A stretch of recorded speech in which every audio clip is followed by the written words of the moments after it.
ntemeye nta gahato ko wowe Murerwa Sharon umbera umugore. Nemeye nta gahato ko wowe Benoni Baguma umbera umugabo.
Ageni rero tubahaye ikaze kandi twishimiye kuganira namwe muri uyu mwanya. Umwanya uri buze kubaha gufata icyemezo. Nubwo hari icyo mwazanye cyo cyatumye uyu munsi muza kumva icyo amategeko babwira, ariko birashoboka ko mukimara kumva neza icyo amategeko babwira mushobora kuvuga muti tubaye tubisubitse bari abantu ntibatere icyugazi kugira ngo banze mwumve neza icyo amategeko abasaba, kuko nimwe muzabyubahiriza.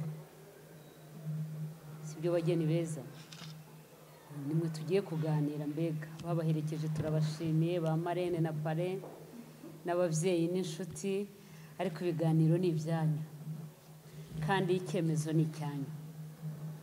Mutitaye rero kuri bari abantu bose, mwumve icyo amategeko basaba mu kubaka umuryango mu buryo bwemewe n'amategeko.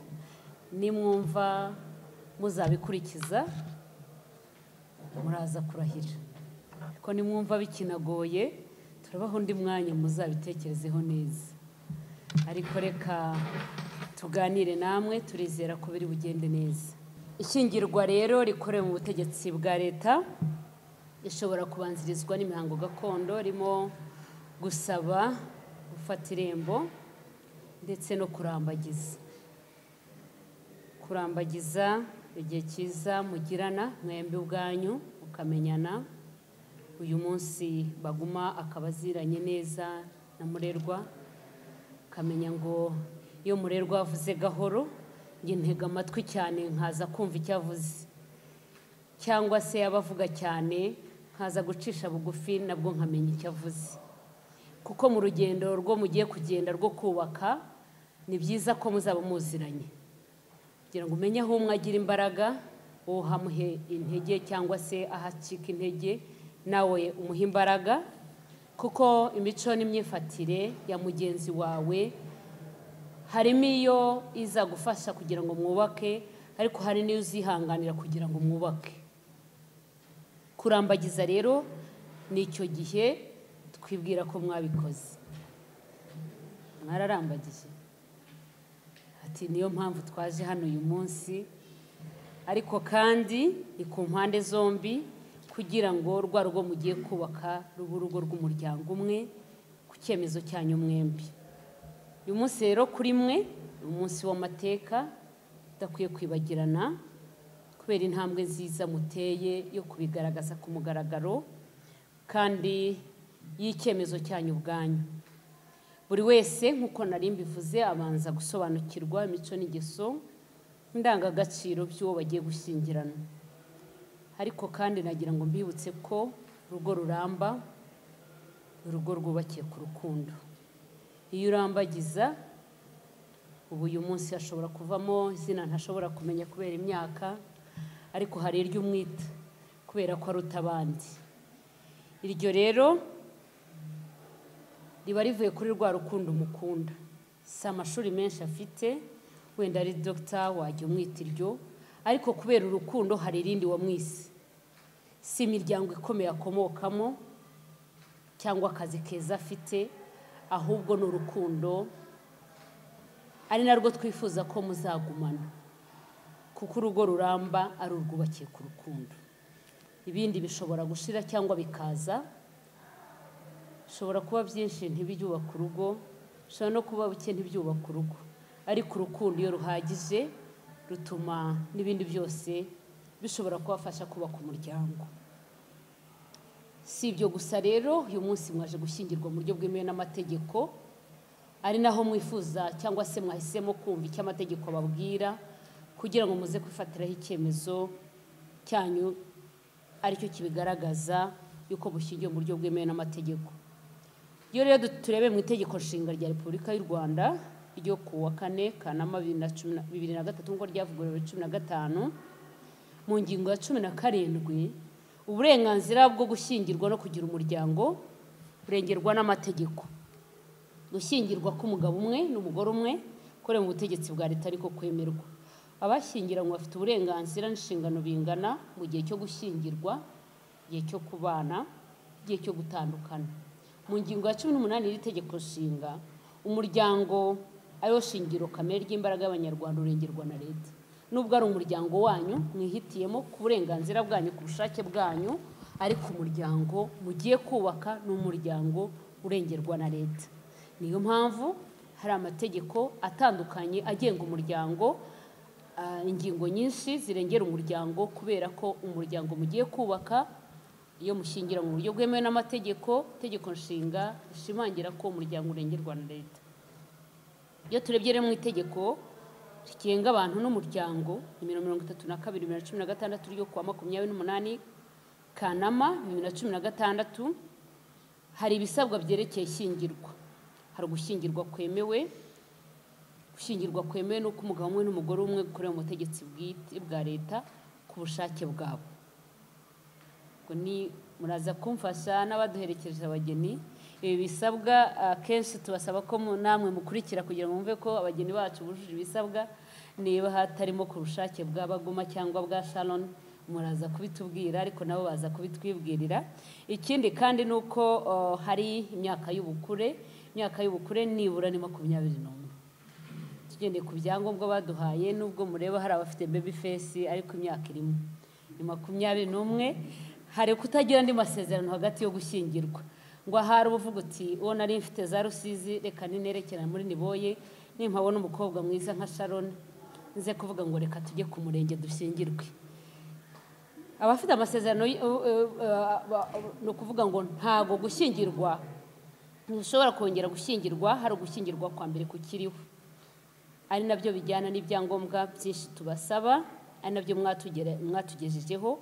Ariko kandi mu ngingo y'169 ivuga no kutagira amasezerano isano hagati y'abashyingiranwa. Bivuze iki? Afite isano y'ubuvandimwe itaziguye ntushobora gushyingiranwa, n'abafite isano bafitanye isano y'ubuvandimwe iziguye ntushobora gushyingiranwa kugeza ku gisanira cya 7. Ubwo abakuru namwe muraza kudufasha kuri iyo ngingo, uretse ko nabo ubwabo ni bakuru mu masano bafitanye ntago agera muri icyo gisanira cya 7. ntabwo ari imbere yawe. Birabujijwe ko umuntu yashyingiranwa na sebukwe cyangwa na nyirabukwe. Aha ntabwo barimo. Akenshi iyo tubivuze abantu babyibazaho ku muco wacu nawe ntiwabitwemerera, ariko n'itegeko ntiribyemera.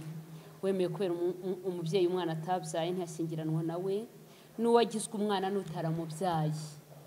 Ikindi kandi hari kutagira hari ibisabwa aribyo nababwiye bijyanye cyane n'ibyemezo. Hari icyemezo cy'amavuko mu bazashyingiranwa, icyemezo cy'uko buri wese bazashyingiranwa ari ingaragu, icyemezo cy'uko uwo bashyingiranywe yapfuye, cyangwa se icyemezo cy'uko bashyingiranywe batandukanye mu buryo bwemewe n'amategeko. Kwanga rero gushyingira mu ngingo y'176 itegeko twavuze hejuru, mbere y'ishyingira iyo umwanditsi w'irangamere abonye ikimwemeza ko hari impamvu iteganywa n'itegeko agomba kwanga gushyingira. Ariyo mpamvu nababwiraga nti mu by'ukuri namwe muze kudufasha.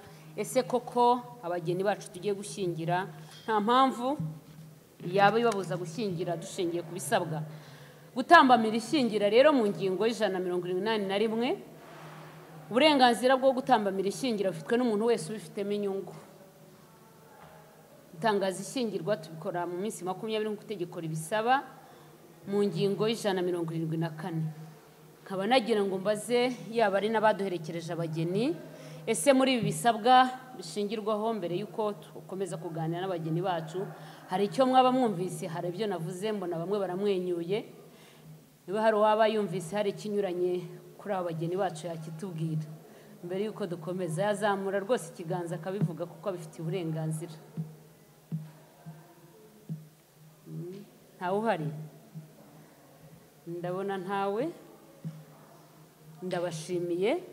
Ubwo no kuvuga ko gushyingirwa kwanyu ababaherekeje baragushyigikiye, ariko kandi nagira ngo nanabisabire hatazagira uvuga ibatandukanya, nubwo ntaba pasiteri ariko muzavuga ibyiza gusa kuri uyu muryango. Bageni beza rero, Benon na Sharon,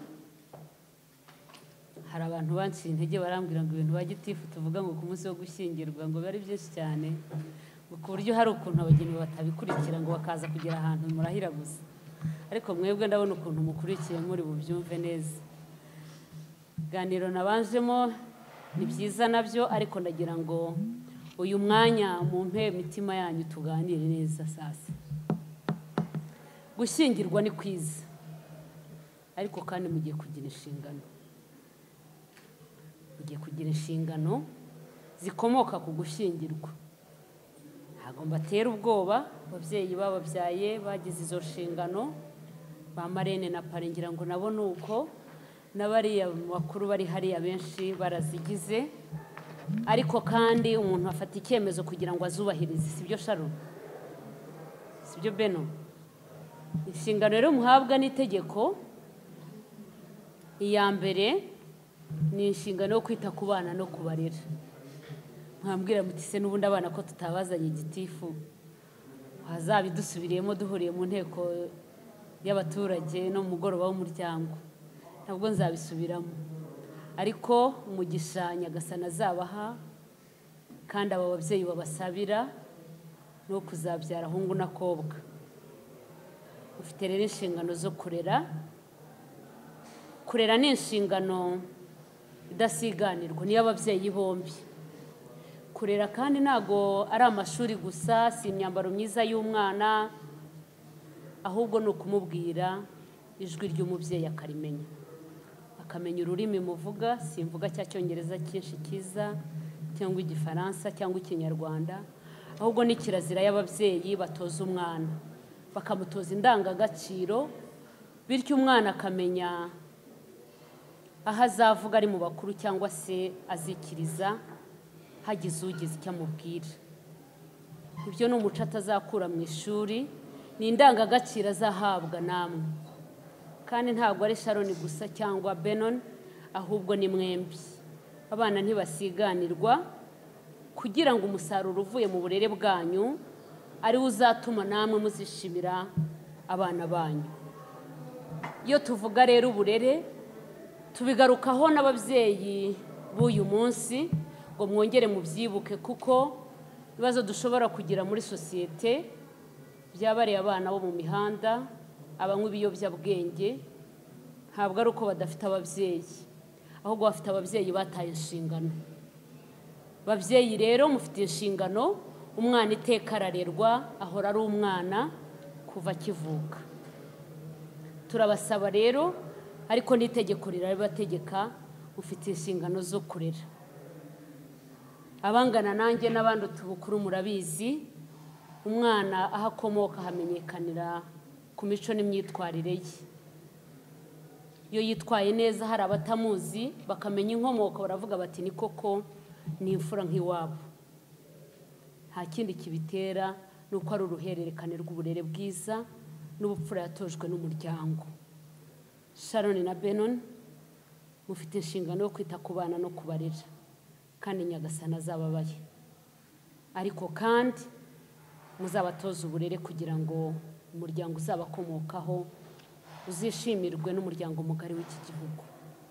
Yindi nshingano mufite, iyi nayo kenshi iyo tuyivuze kubera rwa rukundo rwinshi mukirimo, abantu basa naho batubwira bati muravuga ubusa ubundi naba mbikorera iki.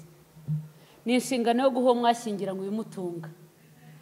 Havuga uti ubundi naba mbitungiye nde, ntabitungiye Sharon cyangwa se Benon.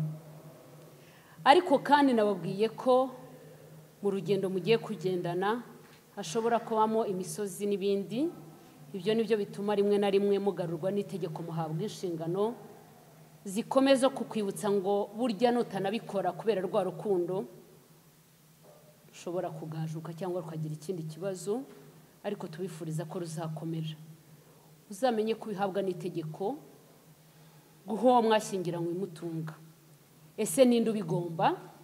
Buri wese mu bashyingiranywe agomba kugira uruhare mu bitunga urugo rwabo bikurikije uburyo nta mikoro y'umuryango.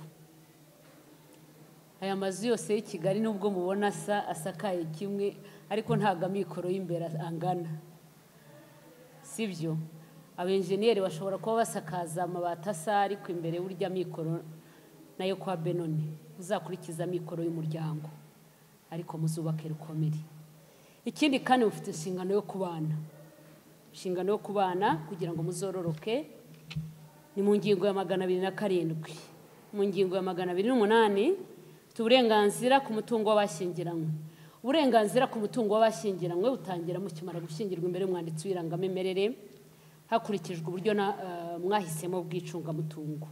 Hari ubwo mwahisemo, ariko bushoboka ko hari n'ubundi mushobora kuza kumvikanaho cyangwa mwumvikanyeho, nabwo turabwakira mbere yuko tuza kwakira indahiro zanyu. 209 mu ngingo y'itegeko twavuze haruguru vuga ubuyobozi bw'urugo. Se ninde boss? Indi uzaba ujya uvuga akaba ari we wenyine wumvirwa. Ubuyobozi bw'urugo, abashyingiranywe bafatanya ubuyobozi bw'urugo rwabo, harimo kurwitaho no kurwubaka rugakomera. Ibi bivuze iki?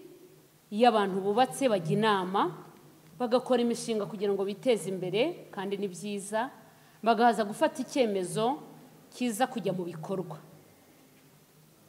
Iyo mufashe icyemezo mwembi nk'umuryango, gishobora kuza kuba cyiza kikabyara umusaruro mwifuzaga, ariko kandi bishobora no kutaza kubyara umusaruro mwifuzaga. Ntabwo icyo gihe mubisiganira ngo kandi niwe wabizanye.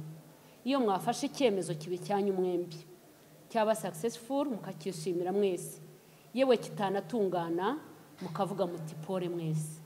Ntago uvuga ngo niwe wabizanye, ngo wari wabiganiriye na mukuru wawe cyangwa na murumuna wawe, ngo hanyuma nyine ngo ubivuze ngo ndabyemera, ngo ariko nyine ngo ibivuye murabireba. Oya, mwembi mufatanya kuyobora urugo rwanyu. Izo ni za nshingano rero nari mubabwira ngo nubwo tuvuga byinshi ariko izi zo muziteho. Ikindi kandi hari impamvu zo gusesa ishyingirwa mu ngingo ya 214. Se bigenda bite? Ishyingirwa riseswa gusa kubera impamvu zikurikira. Iya mbere ni ugutana burundu kw'abashyingiranywe. Iyi iri mu biganza byanyu.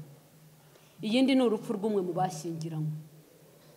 Nyagasani azabatiza uburame kandi koko muzarame. Hanyuma ndagira ngo tuganire kuri iyi mpamvu ya mbere yo gutana burundu. Ese biba byagenze biti? Itegeko ritubwira impamvu 8 zishobora gutuma Sharon cyangwa Benon agira uburenganzira bwo gusaba ubutane.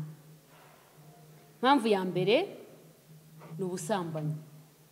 Nigeze kubabwira ko mu mihango ibanziriza cyangwa se mu mibanire bagiye gushyingiranwa habaho igihe cyiza cyo kurambagiza. Iyo urambagije ugashima nyine umurutisha abandi. Yaba wenda ari nk'abo ku gihe cyacu ukajya umwita ikibasumba. Ariko wenda uyu munsi kubera imyaka ntabwo twamenya akazina keza Sharon yita Benon cyangwa Benon yita Sharon. Ariko nyine ni uko aruta abandi, rero azaguma baruta. Aha rero mba ngira ngo yaba ari Sharon cyangwa Benon, uvuga uti burya sijya uzaba impamvu yo gutandukana k'umuryango wanjye. Uti ni ukuri burya sinzaguca inyuma. Kuko iyo umuciye inyuma umubwira uti nushaka ujye gusaba uburenganzira bwo gusaba gutana, kubera ko ari jye ubaye nyirabayazana. Rero ntizaba ari wowe uzakomokaho n'impamvu yo gutana k'umuryango wanyu, sibyo? Yego rwose.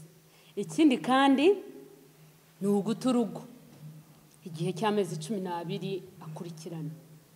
Urwo rugo ntabwo ruba rwubatswe. Iyo tubashingiye umushingiwe mubana nk'umuryango. Iyo rero habayeho igihe cyo guta urugo nta makuru nta mpamvu, mezi 12 akurikirana, Benon cyangwa Sharon agira uburenganzira busaba ubutane. Ikindi ni igihano cy'icyaha gisebeje. Si igihano cy'icyaha gisebeje kizaba gisa giti.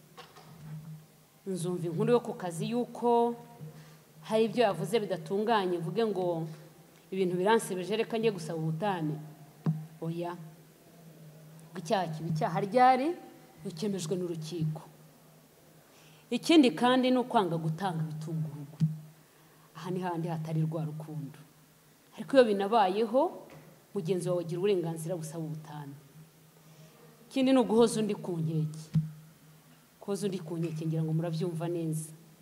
Hari uwansobanuriye neza mu Kinyarwanda, niba ari Kinyarwanda, bya bindi tuvanga, ati ni nko kugustress. Ko nari ndebye umwana w'umukobwa twashyingiraga nka Sharon, mbona guheza ku nkeke, arambwira ati ntabwo numva icyo ari cyo kintu, hazagira ngo wenda nahantu azanjyana ku nkeke.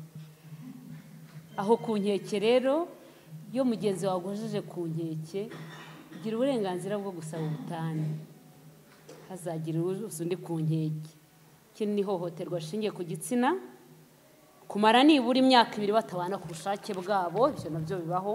No kutabana igihe kirenza amezi 12 akurikirana uhereye igihe habereye ishyingirwa nta mpamvu zifite ishingiro. Aha biba byagenze bite? Ni igihe mwumvikanye yuko mugiye gushyingirwa mu buryo bwemewe n'amategeko, tukababwira icyo amategeko ateganya, mukabyemera, mukaza kubihamya n'indahiro zanyu ndetse no kubishyiraho umukono. Ariko mwaba mugisohoka aha hero uyu munsi mugenzi wawe akaburirwa irengero. Hari bitewe n'impamvu zitandukanye, ariko inyinshi ziba zirimo nka za zindi zo wigira inama rwihishwa. Akavuga ati abantu bari bicaye hariya nabonye ntabisubiramo kandi nta nabihakana. Ati ndabyemera ariko reka nzakizwe n'iriya ngingo. Mezi 12 nashira nkamutera yamba, nta gakuru gakurikiyeho tuzasaba gutandukana. Ntibizababeho. Reka rero mbabwire ku ngingo ya 220 kirego cyo gusaba ubutane bigenda bite. Gusaba gutana bikorwa gusa n'abashyingiranywe, nta wundi ubibagiramo, nimwe mwisabira gutana. Nigeze kubabwira ko mugira uburenganzira iyo mukimara gushyingirwa ku mutungo, ko uburenganzira butangira mukimara gushyingirwa imbere y'umwanditsi w'irangamimerere. Ariko umutungo ugira uburyo mutoranye uburyo bwanyu mwiyemereye bwo kuwucunga. Mu ngingo itegeko nimero 27/16 ryo kuwa 8 Nyakanga 2016 rigenga imicungire y'umutungo w'abashyingiranywe, impano n'izungura, tubwira ko imicungire y'umutungo w'abashyingiranywe ari uburyo buteganywa n'itegeko abashyingiranywe bumvikanaho mu gucunga umutungo wabo. Cyambere nuko mubyumvikanaho. Izere ko mwabyumvikanyeho, ariko turaza kuba hano umwanya mu bihamye neza. Ingingo ya 4 rero tubwira ubwoko bw'imicungire y'umutungo w'abashyingiranywe. Ubwoko bwa mbere ni ivangamutungo rusange, ubwa kabiri ni ivangamutungo w'umuhahano, n'indi ni ivanguramutungo risesuye. Ese ivangamutungo rusange ni iki? Ni uburyo buteganywa n'itegeko n'amasezerano abashyingiranywe bagirana, bakumvikana gushyira umutungo wabo wose, bagira uburenganzira bungana ku mutungo.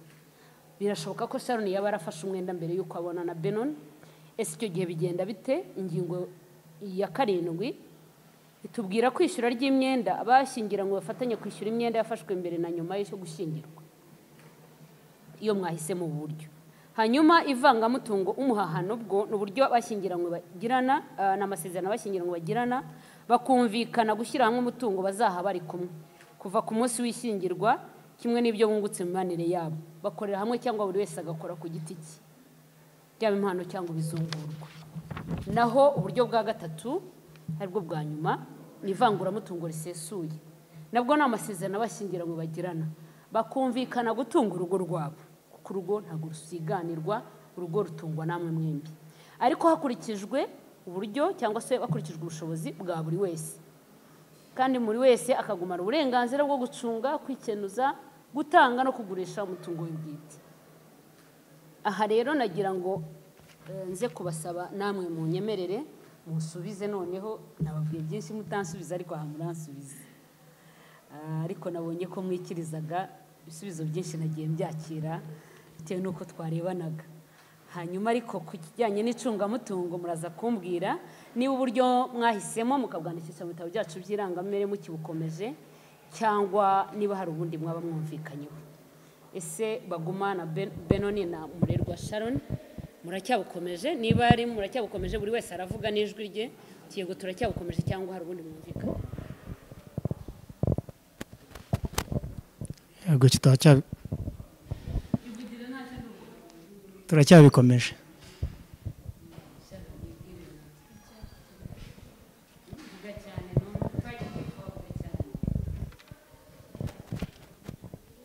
Arakoze Sharon, yavuze nk'abageni. Mu ntiza amashyi mbashimire. Uburyo bahisemo bw'icungamutungo baracyabukomeje, ubwo nibwo dukomeza bitabo byacu by'irangamimerere. Hanyuma nigeze kubabwira ngo nituganira mukumva icyo amategeko abasaba mu gushyingirwa mu buryo bwemewe n'amategeko, nimwe muri buze kutubwira ko muzabikurikiza ku ruhande rwanyu, turaza kubyemeza nuko murahira ukabishyiraho n'umukono. Ubwo rero nshingiye kuri bya bindi byose twaganiriye n'icyo amategeko abasaba, mwanya n'uwanyu, niba muri tayari turaza kubona mutambuka, ariko mushobora no kutubwira muti reka tubanze tubyigeho. Mwanya n'uwanyu. Jewe Baguma Benon maze kumva icyo amategeko ategeka abashyingiranywe, ntemeye nta gahato ko wowe Murerwa Sharon umbera umugore, tukazabana uko twabyiyemeje kandi dukurikije uko amategeko ya Repubulika y'u Rwanda abiteganya.